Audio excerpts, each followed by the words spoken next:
Kung todo ensayo pa rin si Pacman ilang araw bago ang kanyang laban, nagpapahinga naman ang kanyang makakalaban na si Chris Algieri. Sinusulit niya raw ang oras kasama ang kanyang pamilya at team bago ang laban sa linggo. Makibalita tayo kay Mav Gonzalez. Tapos na ang boxing training ni Chris Algieri 3 araw bago ang laban nila ni Manny Pacquiao dito sa Macau. Kaya ngayon, nagre-relax na lang siya kasama ang ilang kaanak at miyembro ng Team Algieri. Nasa Macau na rin kasi ang mga magulang at kuya ni Chris at dumalo pa sila kagabi sa press conference ng laban. Ang tatay ni Chris, naniniwalang mananalo ang anak niya. I think he's very dedicated and he's very confident and I know he's going to win. Ito na ang pang-21 laban ni Algieri, pero ni isa sa mga laban niya, wala raw pinanood ang nanay niya.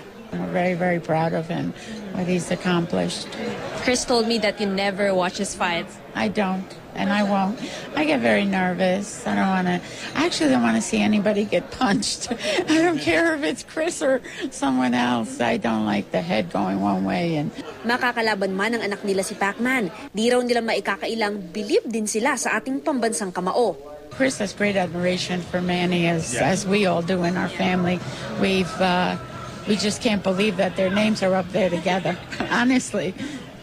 Such a fantastic boxer and a fantastic human being outside of the ring. Pahinga na sa lahat ng aktibidad si Algieri hanggang sa final weigh-in na magaganap sa Sabado. Mav Gonzalez, GMA News.